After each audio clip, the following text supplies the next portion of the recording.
In the quiet suburbs of Baltimore, an unseasonably warm October afternoon in 2019 set the stage for an encounter that would soon make headlines across the nation.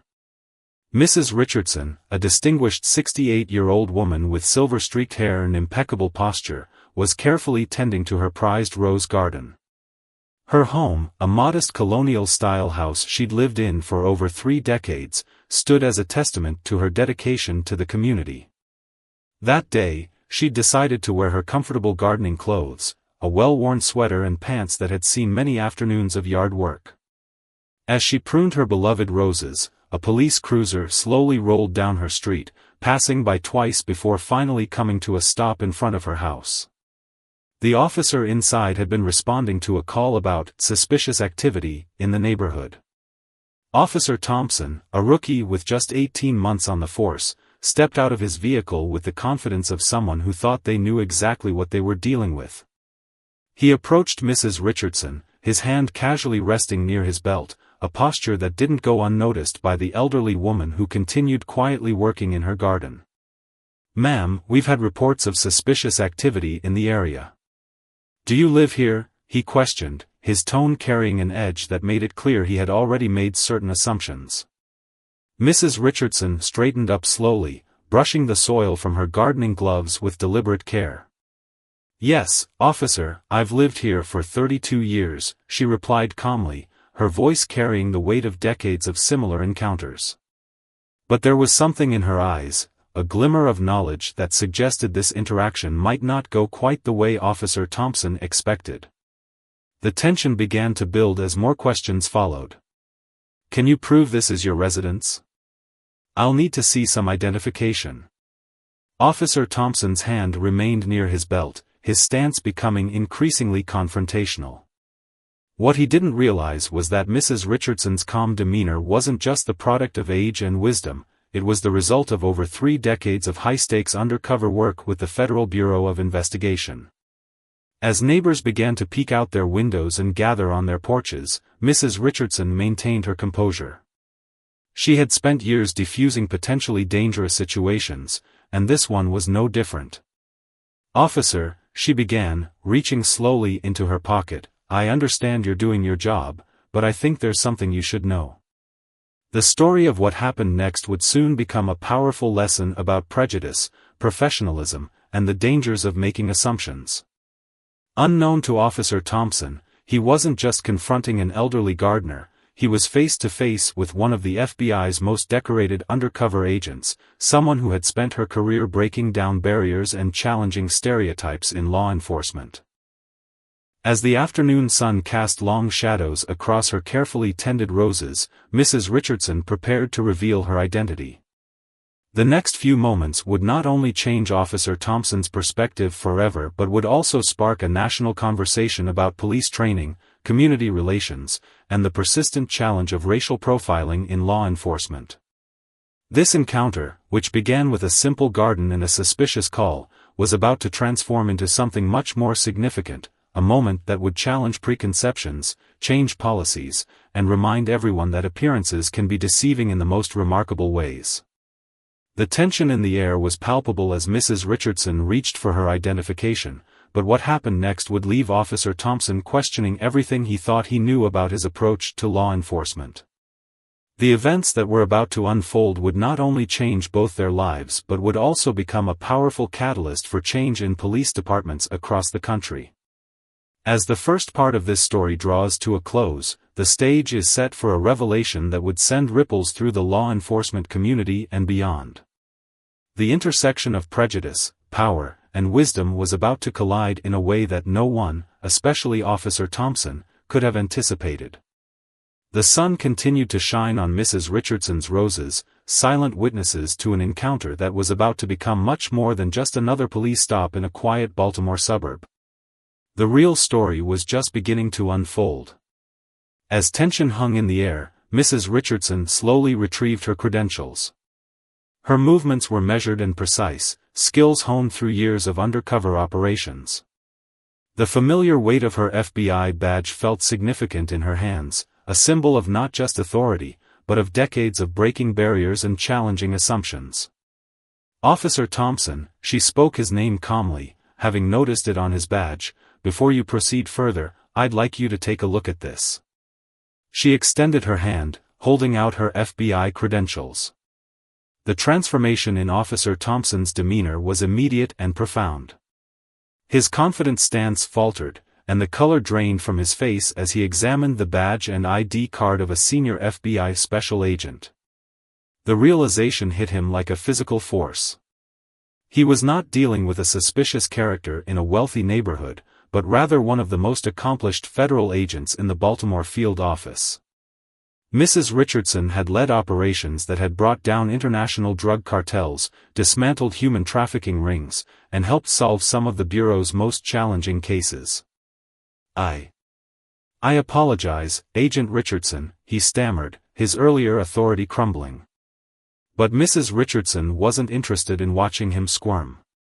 Instead, she saw something more valuable, a teaching moment that could shape this young officer's entire career. "Let's sit down and talk," she suggested, gesturing to the wooden bench beside her rose garden.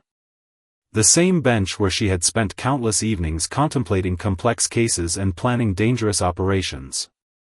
Officer Thompson hesitated, but then followed her lead, removing his hat as he sat down. The gathering crowd of neighbors watched in confusion as the scene transformed from a confrontation into what appeared to be an intense conversation between the elderly gardener and the young police officer. Mrs. Richardson's next-door neighbor, who had known her true identity for years, smiled knowingly from her porch. "Officer Thompson," Mrs. Richardson began, her voice carrying the weight of experience, "I've been where you are. When I started with the Bureau in the 1980s, I faced assumptions and prejudices that would make your head spin. But do you know what I learned?" She paused, ensuring she had his complete attention.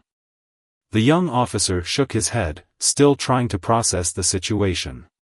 The autumn breeze carried the sweet scent of roses around them as Mrs. Richardson continued, "I learned that our greatest weapon in law enforcement isn't our badge, our gun, or even our authority. It's our ability to see beyond our first impressions." She shared stories from her early days, of being underestimated and overlooked, of using those assumptions to her advantage in undercover work. She told him about operations where her appearance as an elderly black woman had allowed her to gather crucial intelligence that no other agent could access. "The same prejudices that brought you to my garden today," she explained, "have helped me put away some of the most dangerous criminals in the country. But that doesn't make those prejudices right or just." Her words carried no anger, only wisdom and a deep understanding of human nature. Officer Thompson listened intently, his initial embarrassment gradually transforming into genuine engagement. The lesson she was teaching went far beyond police procedure or protocol. It was about the fundamental way law enforcement officers perceive and interact with their communities. As their conversation continued, more patrol cars arrived, responding to the initial call. The arriving officers found themselves witness to an impromptu masterclass in community policing, led by one of the FBI's finest. Mrs. Richardson's reputation in law enforcement circles was legendary, though few knew her by sight, a fact that had made her such an effective undercover agent. She shared principles that had guided her through decades of service: the importance of respect, the power of observation without prejudice, and the critical need to build trust within communities. "Every person you encounter has a story," she explained, "and jumping to conclusions not only damages community trust but can also make you miss crucial details." The gathering of officers grew as word spread through radio channels about who was really living in the quiet suburban house with the beautiful rose garden. Each newcomer found themselves drawn into the discussion, as Mrs. Richardson transformed a potentially volatile situation into a powerful learning experience. As the afternoon light began to soften, Mrs. Richardson's impromptu audience had grown to include several senior officers and even the precinct captain, who had arrived after hearing about the situation. The garden had become an unexpected classroom, and Mrs. Richardson's roses stood witness to a moment of transformation in police-community relations. But this was just the beginning of how this encounter would reshape police training and community engagement in Baltimore and beyond. The ripple effects of this afternoon would soon reach far beyond the confines of this quiet suburban street, touching police departments and communities across the nation. As the sun began to set, casting long shadows across the garden, neither Officer Thompson nor any of his colleagues could have predicted how this encounter would change their approach to law enforcement, or how Mrs. Richardson's wisdom would continue to influence police training for years to come. The story of the undercover agent in the Rose Garden was about to become a catalyst for change that would reshape the very foundation of community policing. News of the garden encounter spread through law enforcement circles like wildfire. Within days, what had started as a routine response to a suspicious person call had evolved into something much more significant. Mrs. Richardson's impromptu lesson in her garden had struck a chord that resonated far beyond that autumn afternoon.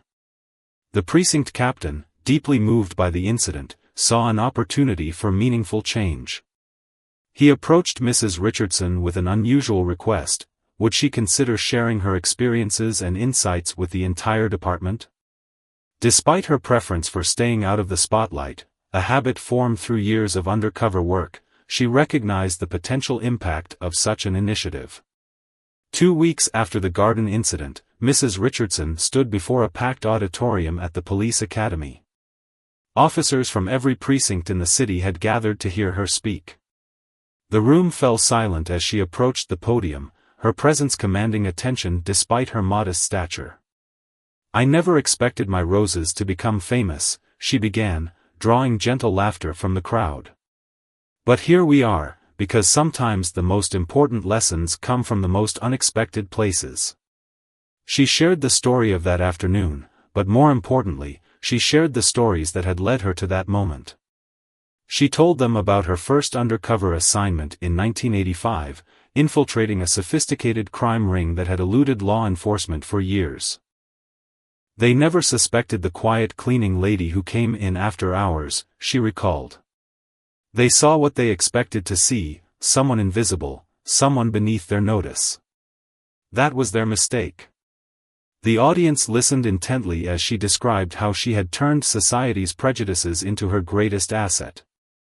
"But make no mistake," she emphasized, "while these biases made my job easier, they represent a failure in our society that we, as law enforcement officers, have a duty to address." She spoke about the delicate balance between effective policing and community trust, drawing from her unique perspective as both a federal agent and a member of the community she served. "Every time you approach a situation with preconceived notions," she explained, "you're not just potentially missing crucial details, you're eroding the very foundation of trust that makes effective law enforcement possible."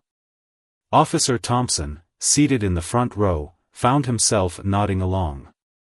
His encounter in the garden had profoundly changed his approach to policing. He had begun to see his community through new eyes, understanding that every interaction was an opportunity to either build or break trust.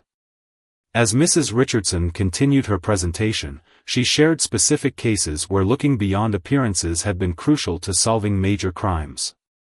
She talked about the grandmother who helped bring down a drug operation, the elderly janitor who provided key evidence in a money laundering case, and countless other examples where success came from challenging assumptions. The impact of her words was immediate and tangible. Officers began sharing their own experiences, asking questions, and engaging in honest discussions about bias and community relations. The presentation evolved into a dynamic conversation about the future of policing in their city. "We have a unique opportunity," Mrs. Richardson declared, "to be at the forefront of changing how law enforcement interacts with the communities we serve. It starts with understanding that every person we encounter is more than what we see at first glance." The training session extended well beyond its scheduled time, with officers reluctant to leave. They were witnessing something rare, a bridge being built between different worlds, perspectives being shifted, and real change taking root. In the weeks that followed, Mrs. Richardson's influence began to show in tangible ways. Officers reported taking more time to understand situations before acting, engaging more meaningfully with community members, and questioning their initial assumptions. The number of complaints about racial profiling began to decrease, while community cooperation with police investigations increased.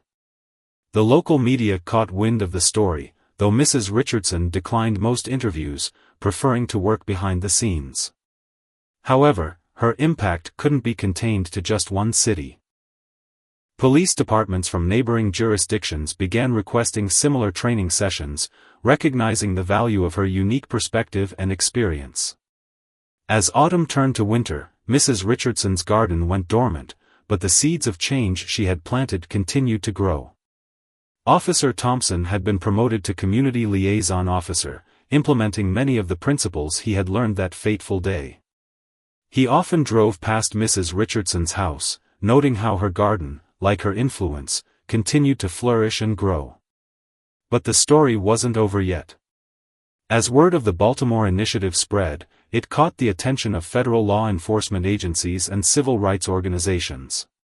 What had started as a confrontation in a garden was about to catalyze a national conversation about police reform and community relations. As winter thawed into spring, Mrs. Richardson's impact on law enforcement began blooming much like her beloved roses. The FBI's headquarters in Washington, D.C. had taken notice of the remarkable transformation happening in Baltimore's police department. What made this particularly interesting was how a single incident had sparked such meaningful change without the usual resistance that often accompanied police reform initiatives. One crisp March morning, Mrs. Richardson received a call from the FBI director's office. They wanted her to help develop a national training program, incorporating her experiences and methods into standard FBI training procedures. It was an opportunity to influence law enforcement on a scale she had never imagined possible. Sometimes the smallest seeds yield the largest harvests, she mused to Officer Thompson, who had become a regular visitor to her garden. He had been instrumental in implementing new community engagement protocols in their precinct, and the results were already showing. Complaints against officers had dropped by 40%, while successful case resolutions had increased significantly. Mrs. Richardson began traveling to FBI field offices across the country, always returning to tend her garden between trips. Her presentations weren't just about avoiding racial profiling or improving community relations, they were masterclasses in human psychology and investigative technique, drawn from decades of undercover work. The best undercover agents, she would explain to rapt audiences, succeed not because they're good at pretending to be someone else, but because they understand how preconceptions can blind people to reality. We need to apply that same understanding to our regular police work. She shared stories from her most challenging cases, like the time she posed as a hospital volunteer to investigate a medical insurance fraud ring. They saw an elderly volunteer pushing a book cart, she recalled. They never imagined that same woman was documenting their entire operation. Their assumptions became their weakness. The impact of her training program became evident in unexpected ways. In Seattle, a young officer remembered Mrs. Richardson's lessons when responding to a call about a suspicious man in an upscale neighborhood. Instead of confrontation, the officer engaged in conversation and discovered the man was a renowned architect working on a local project. The incident made local news as an example of positive police work. In Chicago, a detective credited Mrs. Richardson's training when she solved a complex fraud case by looking past the obvious suspects and identifying the real perpetrator, a respected community leader who had been hiding behind others' prejudices. Back in Baltimore, Mrs. Richardson's garden had become something of a local legend. Young officers would drive by, hoping to catch a glimpse of the famous Agent Gardner. Some would stop to chat, seeking advice or sharing their experiences implementing her teachings. She welcomed these conversations, recognizing that real change happens one person at a time. The media eventually caught up with the story, though Mrs. Richardson continued to avoid the spotlight. A respected national newspaper ran a feature article titled, "The Garden of Change: How One Agent's Roses Transformed American Policing." The article detailed how a potentially volatile confrontation had evolved into a movement for positive change in law enforcement. Officer Thompson, now promoted to sergeant, had become a passionate advocate for community-oriented policing. He often referenced that October afternoon in his own training sessions, describing how his encounter with Mrs. Richardson had fundamentally changed his approach to law enforcement. "She taught me that true police work isn't about authority or control," he would explain to new officers. "It's about observation, understanding, and building trust. Sometimes the most valuable lessons come from the moments that challenge our assumptions the most." As spring progressed, Mrs. Richardson's garden burst into full bloom, drawing admirers from across the city. But she found herself spending more time mentoring young officers than tending to her roses. Each conversation, each shared experience, added to the growing momentum for change. The FBI's national training program, now officially named the Richardson Initiative, was showing promising results.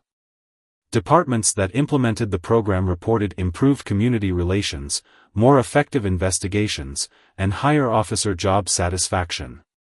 But perhaps the most significant change was happening in the day-to-day interactions between officers and their communities. The lesson of the undercover agent in the Rose Garden had evolved into a powerful reminder that appearances can be deceiving, and that true justice requires looking past our initial assumptions. As Mrs. Richardson watched her influence spread, she couldn't help but reflect on the irony of the situation. Her most significant impact on law enforcement hadn't come from any of her high-profile undercover operations, but from a simple afternoon in her garden. Sometimes, she realized, the most powerful changes come from the most unexpected moments. The ripple effects of Mrs. Richardson's work continued to spread through the summer months. Her garden, now in full summer glory, had become more than just a collection of beautiful roses. It was a symbol of transformation in American law enforcement. But even as her training program gained national recognition, a new challenge emerged that would test everything she had worked to achieve. One sweltering July afternoon, Mrs. Richardson received an urgent call from FBI headquarters. A series of high-profile incidents across the country had sparked renewed tensions between law enforcement and minority communities. Police departments that hadn't adopted the Richardson Initiative were facing severe criticism, while those that had implemented her programs were showing remarkable resilience. "We need you in Washington," the FBI director told her. "What started in your garden has become more important than ever.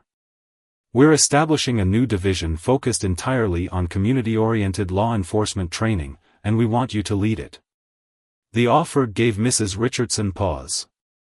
Throughout her career, she had preferred working in the field, staying close to the communities she served. The thought of leaving her garden, her neighborhood, and the direct contact with local officers weighed heavily on her mind. Meanwhile, her impact continued to manifest in unexpected ways. A police chief from Minnesota arrived unannounced one day, hoping to understand how her precinct had achieved such dramatic improvements in community relations. He found Mrs. Richardson doing what she loved best, tending her roses while mentoring a group of young officers. "The garden teaches us patience," she told the visiting chief as she demonstrated proper pruning techniques. "Like these roses, trust takes time to grow and requires constant care. One careless cut can undo months of progress." The chief stayed for hours, taking notes as Mrs. Richardson wove lessons about law enforcement into her gardening wisdom. The impact of her work became particularly evident when a potentially volatile situation arose in downtown Baltimore. A peaceful protest had attracted counter-protesters, and tensions were rising. Officers trained under the Richardson Initiative approached the situation differently, engaging with both groups, listening to concerns, and finding common ground. The day ended without incident, making national news as an example of effective modern policing. Mrs. Richardson watched these developments with quiet satisfaction, but she knew there was still much work to be done. The offer from Washington represented an opportunity to institutionalize her methods, to ensure that her approach to law enforcement would continue long after she retired. As she contemplated the decision, she received visitors from an unexpected quarter. Community leaders from across the city arrived at her garden, having heard about the FBI's offer. They understood what her potential departure would mean for the local program she had built. "Your garden has become more than just a place," one community elder told her. "It's become a symbol of hope, a reminder that change is possible. But maybe that's exactly why you need to go to Washington, to help plant these same seeds across the country." The decision became clearer when Officer Thompson, now Sergeant Thompson, shared how her methods had helped him resolve a tense situation the previous week. A misunderstanding between a shop owner and a group of teenagers had nearly escalated into violence, but the lessons learned in her garden had helped him find a peaceful resolution. "You taught us to look beyond our first impressions," he reminded her. "Maybe it's time to help others learn the same lesson."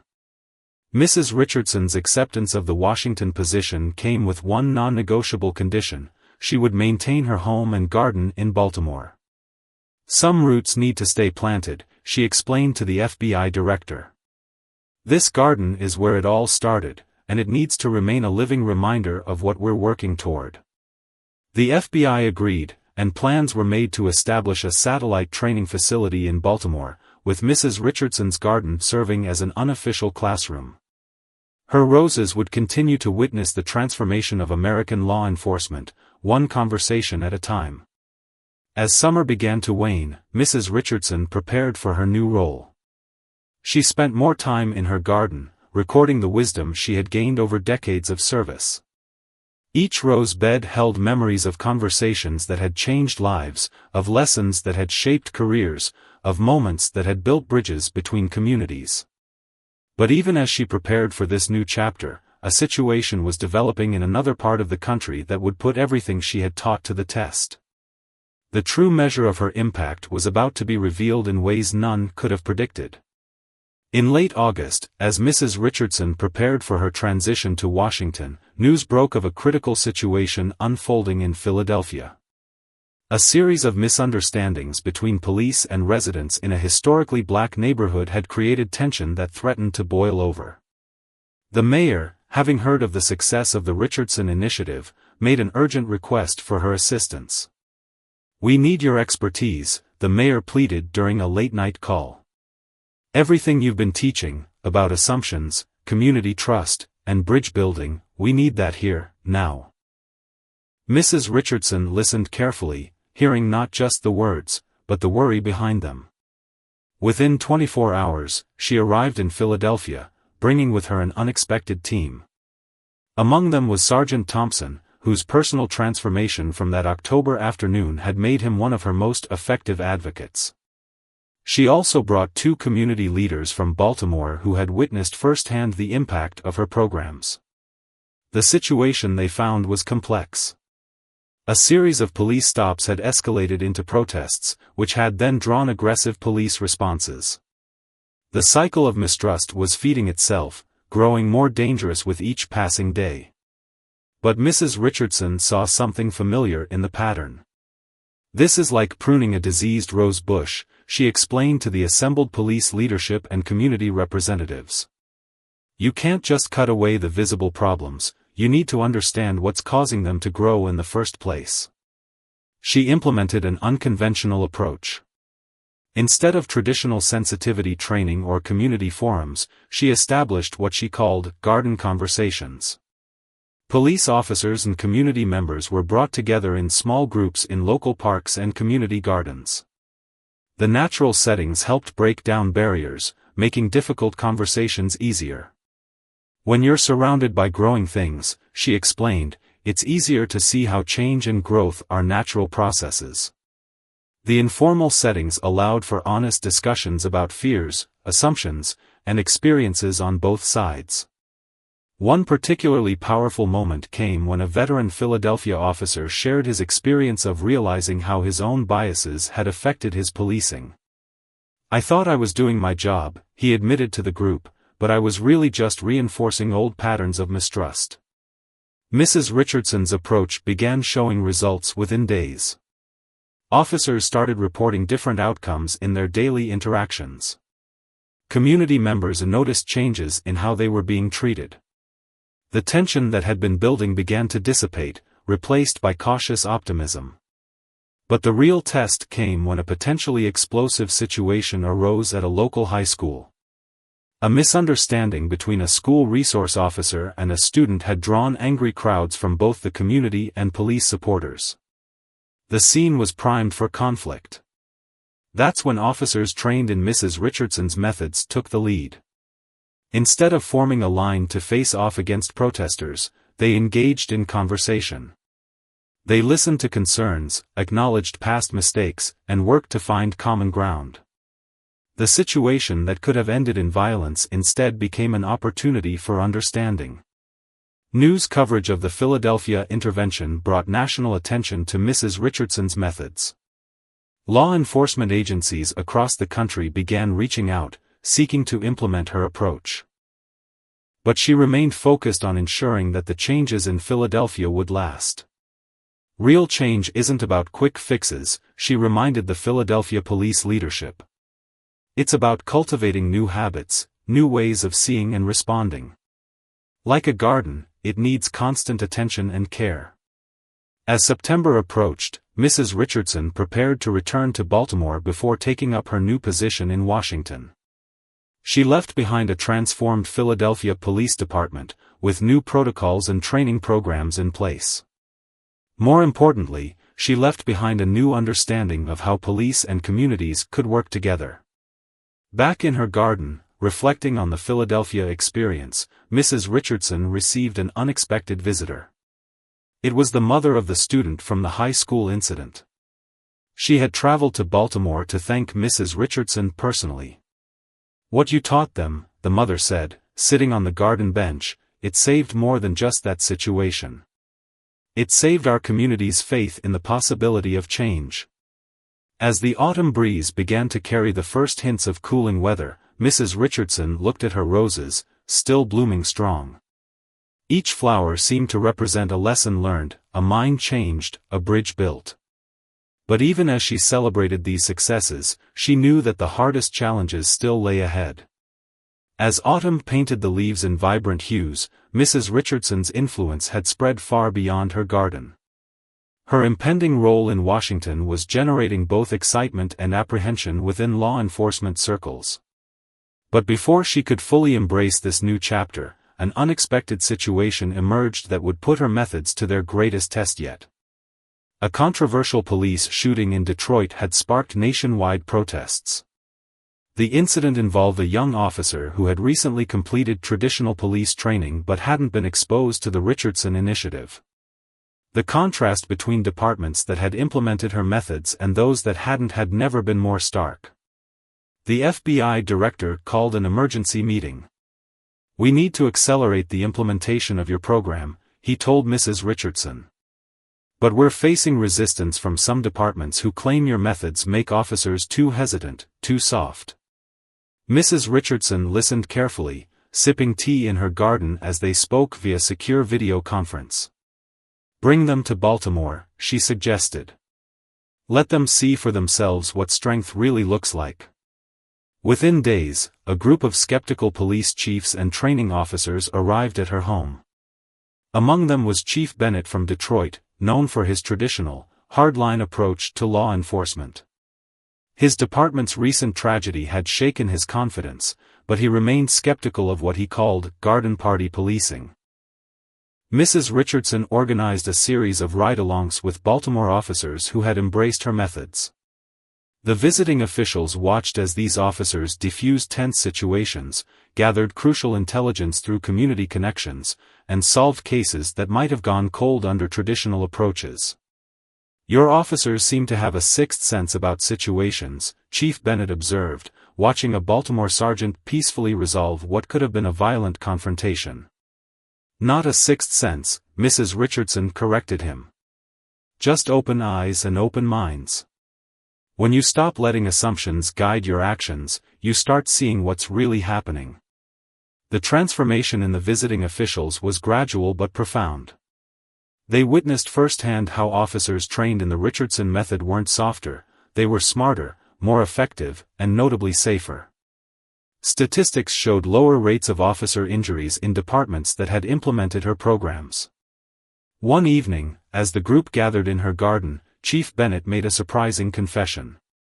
"I've been policing for 30 years, he said, and I've been doing it wrong. We've been training officers to control situations when we should have been teaching them to understand them. The breakthrough came when Mrs. Richardson organized a joint training session between the visiting officials and local community leaders. Together, they role-played various scenarios, with each group experiencing situations from the other's perspective. The exercise proved eye-opening for everyone involved. This isn't just about improving police-community relations, Mrs. Richardson explained. It's about making law enforcement more effective, more intelligent, and more sustainable. When communities trust police, crimes get solved faster, streets get safer, and everyone goes home alive. The visiting officials left Baltimore with a new vision for law enforcement. Chief Bennett, once the biggest skeptic, became one of the most passionate advocates for the Richardson Initiative. He returned to Detroit determined to transform his department. As news of these successes spread, Mrs. Richardson's garden became a symbol of hope for police reform nationwide. Officers and community leaders made pilgrimages to the modest suburban house where a simple garden had sparked a revolution in law enforcement. The media dubbed it the Garden Academy, and requests for visits and training sessions poured in from across the globe. International police forces began sending representatives to learn about what they called the American Garden Miracle. But Mrs. Richardson remained focused on the fundamentals. Growth takes time, she would remind visitors as she tended her roses. You can't force a flower to bloom any more than you can force trust to develop. But with proper care and patience, both will flourish. As she prepared for her move to Washington, Mrs. Richardson received word that Chief Bennett's department had successfully implemented her programs. Early results showed a significant drop in use of force incidents and a marked increase in community cooperation. The transformation that had begun with a confrontation in her garden was now reshaping law enforcement across the nation. But even as she celebrated these successes, Mrs. Richardson knew that the most challenging phase of her work was just beginning. As winter approached, Mrs. Richardson's final days in Baltimore were marked by an unexpected turn of events that would become the culmination of her remarkable journey. The story that had begun with a simple confrontation in her garden was about to come full circle in the most profound way. News arrived that Officer Thompson, who had first confronted her in her garden that fateful October day, had been nominated for a prestigious national award in community policing. His transformation and subsequent work had caught the attention of law enforcement leaders nationwide. But more significantly, he had been chosen by members of the community he served. The ceremony was scheduled for December in Washington, D.C., coinciding with Mrs. Richardson's formal acceptance of her new position at FBI headquarters. The timing seemed perfect, a symbolic passing of the torch from one generation of law enforcement to the next. On the morning of the ceremony, Mrs. Richardson stood in her garden one last time before heading to Washington. The roses were dormant now, resting beneath a light dusting of early snow. A group of local officers and community members had gathered to bid her farewell. Remember, she told them, gesturing to her sleeping garden, even when things appear dormant, growth is still happening beneath the surface. Change, like these roses, requires faith in what you cannot yet see. The ceremony in Washington drew law enforcement officials from across the country. But what made it truly special was the presence of community members from Baltimore, Philadelphia, Detroit, and other cities where the Richardson Initiative had taken root. They came not as observers, but as equal partners in the transformation of American policing. During his acceptance speech, Sergeant Thompson shared a moment that brought tears to many eyes. "A year ago, I approached a garden with prejudice in my heart and authority on my sleeve," he said. "I thought I was enforcing the law, but I was really just reinforcing old wounds. Thanks to Mrs. Richardson, I learned that true authority comes not from a badge, but from the trust we build with those we serve." Mrs. Richardson's own speech was brief but powerful. She spoke about her decades undercover, about how being underestimated had taught her the cost of prejudice. "Every assumption we make," she said, "is a piece of truth we might miss. Every prejudice we hold is a connection we fail to make." In law enforcement, these missed opportunities don't just solve cases, they save lives. The ceremony concluded with an unexpected announcement. The FBI, in partnership with several major police departments, was establishing the Richardson Center for Community Policing.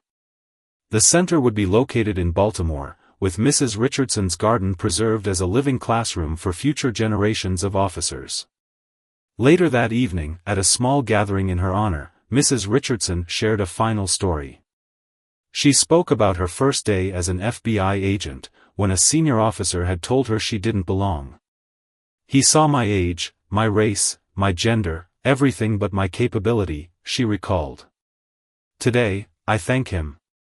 He taught me my first lesson about the power of being underestimated."